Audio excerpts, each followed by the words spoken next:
Could you raise, it's all cozy in here, I apologize. Could you raise your right hand? Do you swear or affirm the testimony you're about to give is the truth, so help you God? Yes. Okay, you can be seated. And then could you state your name for the record and spell your first and last name? My name is Molly Darnell, Mollydarnell. Go ahead, prosecutor. Good morning. Good morning. I'm going to call you Molly. I assume that's okay. That's okay. Okay. Molly, can you tell the jury what your profession is? I'm an educator. Where is it? Are you a teacher? I am a teacher. Okay. And who is your employer? Oxford Schools. Okay. How long have you been in? How long have you worked for Oxford Schools? I started working for Oxford in the fall of '98. Okay. Would that be your entire career? That is my entire career. Okay. And you stayed in that one school district? Correct. Okay. Your current position is what? I work for Oxford Virtual Academy. All right. And when did you begin that position? I began that position 18 months ago. Okay. I'm going to take you back to November 30th of 2021. Can you tell the jury what your position was at that time?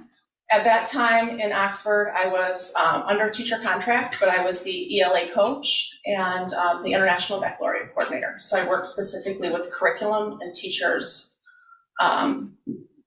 like instructional moves in the classroom. Okay. So ELA, what's ELA? I'm sorry, thank you. It's English Language Arts. All right. Thanks, George. So how much contact did you have with students compared to teachers at that point? I would say minimal in comparison to teachers. All right. And you did, though, spend some time in the classroom in your career? Absolutely, yes. I spent the majority of my career in the class. Okay. So on that day, what was your typical day like around that time in that position? So in that position, I would work with building kind of professional development opportunities, or I was working with teachers individually. On that day in particular, I was working with the media specialist and my other coaching colleagues, my other instructional coaching colleagues on building professional development for the next day. All right. Did you have a classroom? I had an office that I shared with two other individuals, and it was like half a classroom, but it was in the educational hallway. So it was a classroom made into two offices. Mm-hmm. Okay. Can you tell the jury when classes began that morning? What was the schedule of the day? Began and end, if you remember. So you're referring to like the start day of the school Yes. day? The school day started around 7:30 and ended around 3 o'clock. And I know Oxford had a different, they didn't have exactly the same schedule every day. Yeah, we had a rotating 7, so we met 6 days a week. We met 6 classes a day. But we had 7 classes, so the students only were there in every single class for 4 hours a week. Can you tell the jury what passing time is? Passing time was about, Oxford's one of the larger high schools in the state. It's the largest single floor high school in the state, I think, at the time. Do you know how many students? I off the top of my head, I don't. Okay. And so there were about 8 minutes between passing times, or between passing. All right. November 30th, 2021, were there any COVID protocols still in place? Yes, we were still in masks at that point in time, yes. And were lockers being used? Lockers were not being used. Okay, so how were the kids getting their things from class to class? They were carrying book bags. Yep. I'm going to show you what's been marked as people's proposed Exhibit 5. I don't believe there's an objection, Your Honor. That's correct, Your Honor. When I say I'm going to show you, it's going to be on this screen and this screen. 5 submitted. Okay. Molly, what is that? That's the layout of the high school. All right, so that's a map of the school. Correct. Okay. And can you tell me where your classroom/office was? So if you're looking at that yellow portion, I am, thank you. I am where you see 222, and then there's 226. I'm that little sliver right in between there. and that was 224. Okay, Mark's gonna show you Yep. on the map. He's Correct. not letting me have access to the clicker for the trial, so we're relying on him. Okay, so is that your classroom? Yes, that like little sliver where you can see, it looks like a bunch of names are written in there. Mm-hmm. That was the room that I was in, yes. Okay, and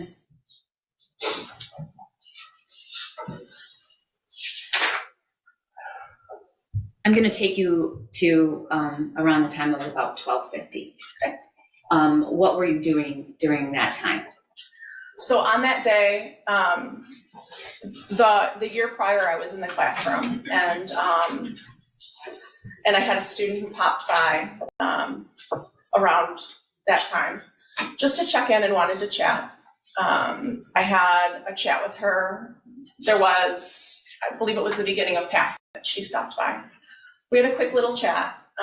Was that conversation in your It was in the office or in the office. hallway? Yep, it was in the office. Was the door open or closed? The door was open. Okay. We had a little chat. She left. I was alone in the office. And passing was still happening. So I moved to my my desk space just to check some emails, check on a couple of things. Okay. So your desk was in the back of the classroom, Yeah, it was towards the back side, yes, facing the door? facing the door. Okay. Correct. And did you have a practice of what you did during passing time? So sometimes I would go out in the hall and check, like just to check and see what was going on, or I might chat with a teacher or two. I didn't on that day because it was towards the end of passing time, and so I knew things would be wrapping up and teachers would be heading back to their classes. Okay. So at some point, did you see or hear anything unusual? Yeah, so all of a sudden I could hear a commotion in the hallway, and I looked up from my laptop, and I see a bunch of kids running through the hallway. It was a pack of kids, and they were moving pretty quickly, and there was a commotion around it. I couldn't tell if it was like excited, that it was like higher pitched though, and it was almost like some of the kids' hands were extended, like they were trying to move really quickly. Okay, for the record, you have your hands, both your hands up, shoulder. Okay, and that seemed unusual to you? It did. Okay, did it seem unusual because it was at the end of passing time, or just because of the movement and the sound? It was the movement, it was the sound, it was the large bulk of kids that were moving. What did you do?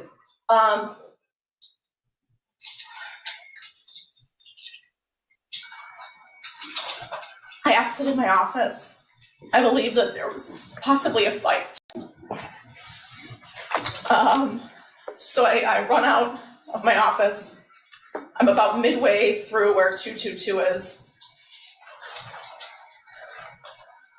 And I see all those kids exiting out of door 4. So I know there's not a fight. So if you look at the map, you come out of your classroom and you look down the hallway and they're all running out of the school? Yeah, on a door 4. Okay, and that was unusual. Mm-hmm. Is that correct? Yes, I had never seen that before. All right. And then what happened? I paused for a second because I'm thinking like, well, what's going on, right? I don't know what's happening. I head back into my office space. The hallway is completely clear. And I walk into my office and I'm like, all right, what could possibly be happening in this moment? Was it unusual for the hallway to be completely clear? I don't believe the bell had rung yet, so Okay. that was unusual. Okay. And so what did you do? It was in pausing, trying to like gather what to do next. I heard 3 things pretty quickly together, like so quickly together that I have a hard time distinguishing what came first and what came last. But there were the sound of like 3 like loud pops that I could have mistaken for lockers closing if we were using lockers. Okay. So when you heard the 3 pops, what did you think that sound was? Well, again, there was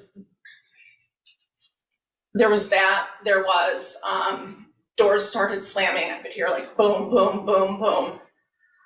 And then the principal at the time, Steve Wolf, came over the PA and said, we're heading into lockdown. This is not a drill. And how long had you known Steve? So a couple years at that point in time. Okay. Did his voice sound panicked? His voice sounded, it was like urgent, but you could tell he was like tempering any, like panic. So was that before the loud pops or after, if you can remember? Honestly, I cannot remember. Okay. When you heard this, was your door open or closed? My door, when I came back in, I pulled it, but it didn't shut. So it was open a couple inches. Okay. So what did you do? At that point in time, I moved to shut my door. Okay. Did you, after the pop, did you smell anything? No. Did you see anything? No. All right. Then you tell the jury what happened when you turned around and headed to the door. So I walked to the door. I immediately pull it shut. To the left of my door, so my door was here, and there was a glass part, floor to ceiling glass. And right here was a night lock system. Can you tell the jury what a night lock system is? So a night lock is a simple gadget that goes into the door that goes into the floor, so that if the door were unlocked, it's like a second security measure. If the door was not locked, or even if it was, someone can't get in. So if the glass is shut out, even if they're trying to undo the door, they can't open the door. And when did you learn about night locks? Maybe 4 years prior. Okay. Did you do that? Well, why did you install the night lock? Well, one, I was directed that we're in lockdown, Okay. right? So as soon as I knew that we're in lockdown, that's what you do. Were you able to install the night lock? So I grabbed the night lock, I undid the piece, grabbed it, and looked down at it. So I also, some of the doors have different installs, whether the door goes, in or out from the room. And so I looked at it to see, just to remind myself which one, because the other office that I have at the middle school, or had at the middle school at the time, had different. At this point, Molly, the door is shut or closed? The door is shut. Are you facing the door or facing away? I'm facing the door, Okay. so I'm close enough to that wall because I had just grabbed it. Do you know about what the distance was between you and that door? Not even a foot. Okay. And then what happened? I look at it, and out of my peripheral vision, I can see some sort of movement. And so I look up, and I see someone dressed in dark, oversized clothing. And you're looking through that glass pane glass next pane. to your door. Okay. They have the mask on, a hat, glasses, and a hood. And I lock eyes with them. Had you ever seen that person before? I did not know. Did you know if it was a student or is that a no? I did not know if it was a student. All right. And you said you locked eyes? I locked eyes. And then instantly I see some movement. And so I look down, and I realize he's raising a gun to me. Okay. Can you describe? Yeah, the gun was black, and I remember thinking, because he's raising the gun to me, that there was no orange tip. I had heard prior that BB guns have an orange tip.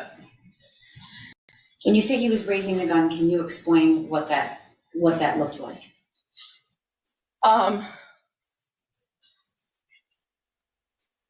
Was it one arm or two arms? Well, I just saw the one starting to move up. I saw the gun, and I moved. Which way did you move? I moved away from the glass partition, away from the door, toward back into the room. Okay. You just described you saw something in your peripheral vision. You looked up. You locked eyes. I locked eyes. He didn't hesitate. Okay. About how long was that from the time you saw the peripheral vision and then the gun was raised? A second, Okay. if that. When you locked eyes with this individual, what did you see?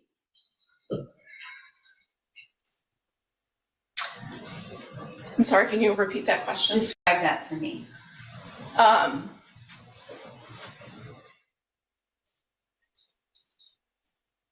I lock eyes with him, and I instantly see that movement. And I jump to the side. Okay.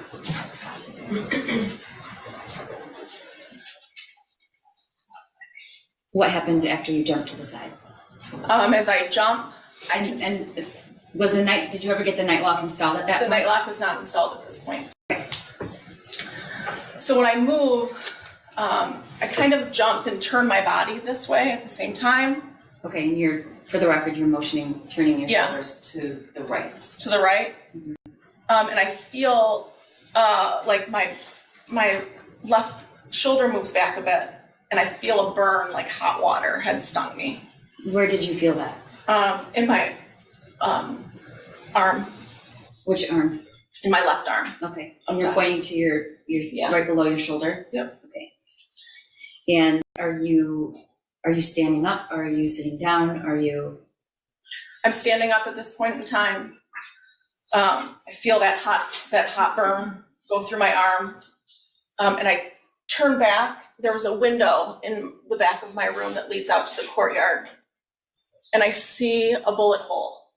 Okay, I'm going to show you on the screen what's been marked as People's Proposed Exhibit 6. Any action? No, Judge. 6 is admitted. What is that, Molly? That's the office that I shared. Okay, and can you just describe where the desk is, what you just described, and point that out? You said Yep. you turned around to the back of the classroom. Yep, so you can see on that window exiting, there's a white mark. Right there? Yep, that would be the bullet hole.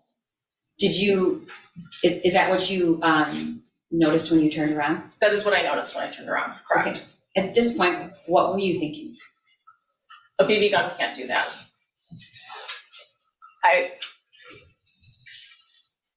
It seems like really silly. What seems silly? That I couldn't wrap my head around what was happening. I mean, after you felt the warmth and you still were thinking it might be a BB gun. Yeah. Okay. So what did you do? Is the night lock installed at this point? The night lock's not installed at this point, and the only thing I'm thinking is I have to barricade this door. Like there was instinct that kicked in. So what you can't see is right around that corner there was this huge filing cabinet. And I think if we can point to around that corner to. Yeah. Okay. And so I grab it because I'm afraid to go back towards the door at this point in time. And I try to move it, thinking maybe I can pull it out enough and push it. And it was just too heavy for me. So that rolling cart was sitting next to it. That's when I pulled out the rolling cart and no, sorry, I take that back. I didn't do that yet. Take your time. I crawled down on my hands and knees and I put that night lock in. And then I moved for the rolling. I was like, I just have to keep barricading. And so I grabbed the rolling cart. Is the object in the? Yeah, you can see it's the little red object on the rolling cart. Yep. Oh, that's the night lock. Okay, but it's sitting on that's the rolling cart, right? Correct. Okay. All right, and were you able to put it in front of the door? I was able to put the rolling cart in front of the door, correct. Okay, and then what did you do? Then the only thing I can think of is he's gonna come back and finish what he wanted to do. Could you hear anything else in the hallway? At this point, I'm not hearing anything. Okay. And so what did you do? So I go back to that large cabinet because I know if I'm anywhere in the back of this room, you can see. So I need to hide in this front corner. And so I pull that large filing cabinet back just enough to crawl behind it so that if he comes to that window, he can't see where I'm at. So the way the classrooms are is you have to be at a certain angle to see certain parts of the room from the hallway, correct? Correct. Okay. And you said you moved to that corner behind because what? Because I didn't want him to see where I was at. Okay. Once you were behind the cabinet, were you sitting? I was crouched down. I was trying to make myself as small as possible. Right? I got really low. I was on my bottom, crouched as close together physically as I could make myself. Okay. What did you do next? I had texted my husband, "I love you, active shooter." And then I started feeling blood dripping down my arm. What did you do? At this point, had you registered that you had been shot? I don't think I was registering that I was shot. I just knew that I was bleeding. Okay.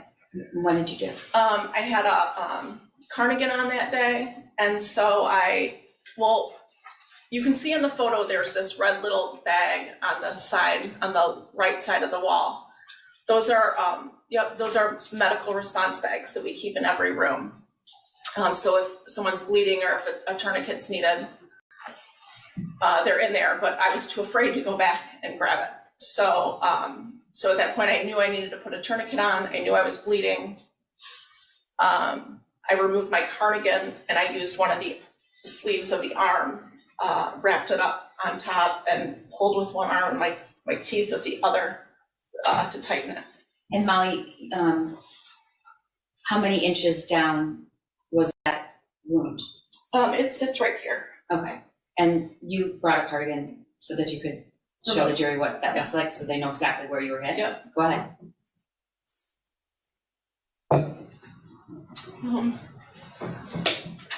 I don't know if you can all see okay, but. You can step down if you feel comfortable doing Can so. everyone see? I just make it see. Yeah. So you can see it kind of sits in the back. So when I was turned, that was the entrance and the exit. And there's 2 holes there. Yep, so it entered here, it exited here, and the space in between, the heat of the bullet cauterized The skin. the skin. Okay. You can sit back down. You put the tourniquet where on your shoulder? I put it above the wound. Okay. How do you know how to do that? We go through trainings once a year regarding what to do. Okay. In the situation. What happened next? I put the tourniquet on, and I'm in my head. I'm thinking, okay, what do I do next? What's like the next move here? And my daughter texts me. She didn't go to Oxford High School, but she went to a neighboring school district. And they had heard through social media that there was a shooting at Oxford High School. And so she sent me a message that just said, "Mom, are you okay?" And I responded to her that I love you. I'm sheltered in place. And I'm fine. You didn't tell her you were hit. I did not tell her I was shot, no. Molly, I want to go back, and I'm so sorry. When the shooter raised his hand, what were your what did you notice about, if you noticed anything about his stance, or you said you locked eyes? Yeah. His feet were set about hip distance apart. And that's, he was, and his shoulders were like, he was square, right? He was square. How long were you in that classroom? I was in there for about 20 minutes. Were you communicating with anyone else in the school, or law enforcement or administration? No, there were a couple teachers. My hallway had a text thread, and that was not active. There was nobody texting on that. But another part of the building where the English Language Arts Department is at, they were texting. And one of them said, I heard there was a shooter. And I responded that I saw one. Did you respond that I've been shot? I did not. Why is that? I think I didn't want to like create panic. Like I wanted to make sure that people knew it was serious, but there's no, like, I'm okay. Okay. At this point, did you have any idea where the shooter was, if anyone else had been hurt? What were you hearing? Anything? Nothing. And it was absolute silence for a long time. And then I started to hear a volume of footsteps. And I thought, they must be evacuating a classroom. And so when that shift occurred, I texted the teacher next door and I said, hey, you're the only one that knows right now, but I've been shot. I hope I'm the only one. How long was that? How long were you in the room? At that point, it was probably 18 minutes. Okay. At some point, did somebody ask you to leave the classroom? Yes. So the teacher next door was like, oh my gosh, I'm calling the office. There was another teacher in the room with her who texted administration. Okay. And at some point, did somebody come to the door? Yep. So the text from administration, Kurt Noose was at my door within maybe 2 minutes. Time's hard on that. And he was like knocking, Molly, are you in there? I've known Kurt Noose since they started in Oxford.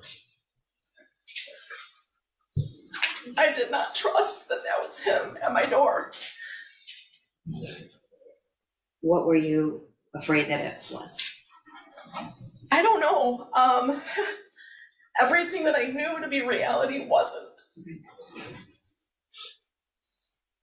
So did you answer him back, or did you open the door, or did you just remain silent? I said, I'm in here, and he said, are you okay?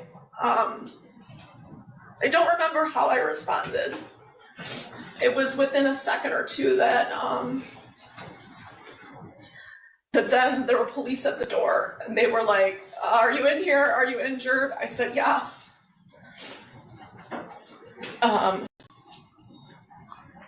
And then I said, do you want me to, it was clear that they wanted me to, like, they were there for me. And they couldn't just open the door. They can't just open that door. That night lock prevents them from getting in the door.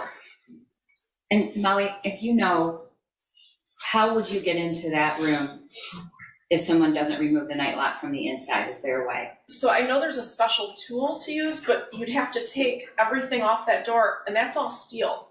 So the frame, actually. Yes. Okay. And so they were asking you to remove the night lock. Did you do that? I said, do you want me to remove the night lock? And they said, yes, remove the night lock. And then I said, do you want me to open the door? And they said, yes, open the door.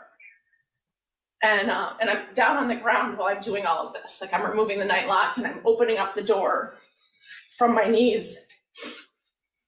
And they like scoop me up, and I can see the two officers that scoop me up, but I can see Kurt standing there against the lockers. And I can see 4 cops with guns. Did you see any students? I did not see any students, no. Okay, Molly, I'm gonna play a surveillance, which is marked People's Exhibit 7, which I know there's an objection to, but the judge has previously ruled.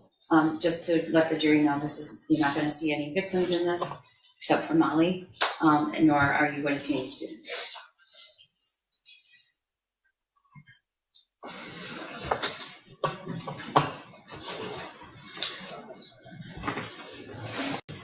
Can everybody see?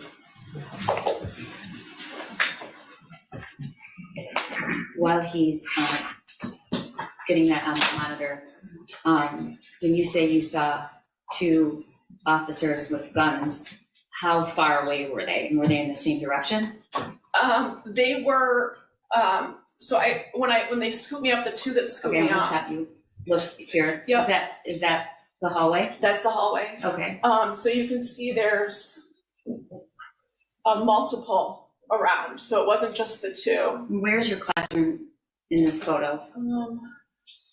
It's farther down, right? So you can see, like they're going inwards towards the classroom. Okay, It looks like that's an officer there.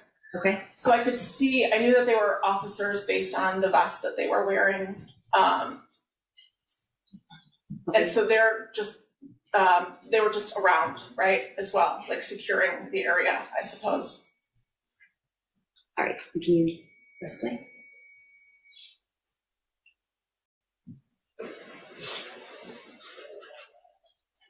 Is that you, Molly? That is me.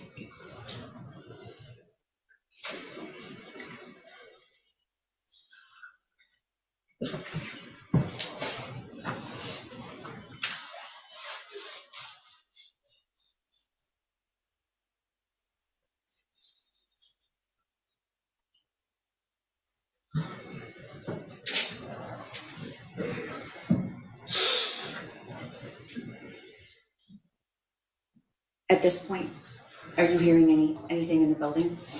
No, everything is silent, like almost like it's like echoey. It's so silent. Okay, now you can see through that glass door. Is that you? That is me. What's happening?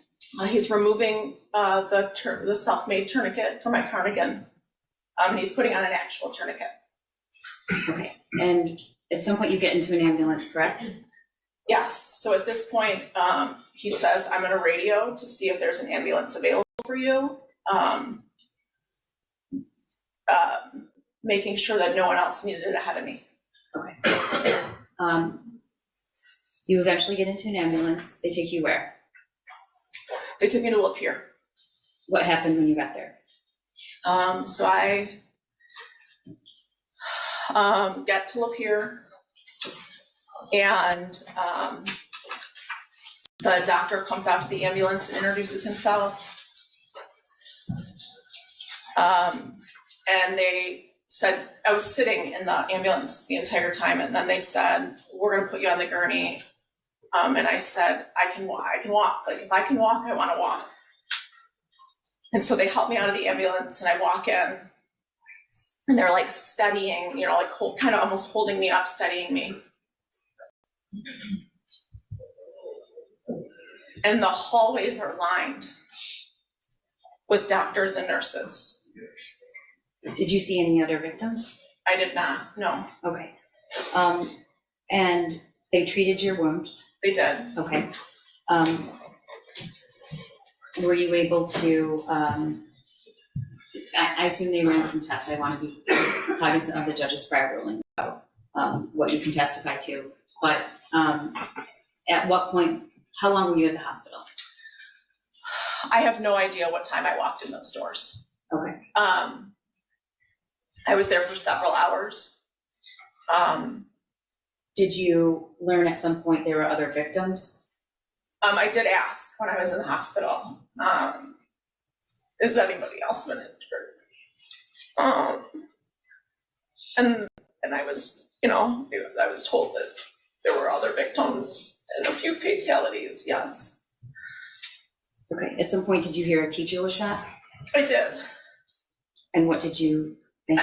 I instantly thought it was another one of my colleagues. I knew the direction that I saw him turn, so I knew what direction he came. And who was the teacher now? I thought it was Lauren Jasinski that was shot. But who was the teacher they were referring to? It was me. At some point, you were shown weeks later a picture of your doorway. Mm-hmm. Do you remember that? I do. Okay. Do you remember who showed that to you? No. Okay. Was it me? I did. Well, I did see. I did see it in your office. Yes. Okay. And you were preparing to testify. Yes. I'm going to put that picture on the screen. It's People's Exhibit 8. I don't think there's a objection. Any objection? There's no objection. 8 submitted. Molly, is that your classroom door? That is my. Yes. Okay. What was your reaction when you saw that? He was aiming to kill me. Do you know which one of those shots landed in your shoulder? I don't. I have no idea which one landed on my shoulder, but I know the top one, that's where my head would have been. And the two down below are my chest area. Okay. I unlock that door every day. And what was your, did you have some, what is your, when you think about the wound and why you weren't hit, why was it in the chest? That door, the distance, the door, and me moving was the only reason that I'm alive. How many inches from your heart was that, that injury to your shoulder? The actual wound is 6 inches, but my turn might have made it less. Thank you. I have nothing further, Your Honor. Ross?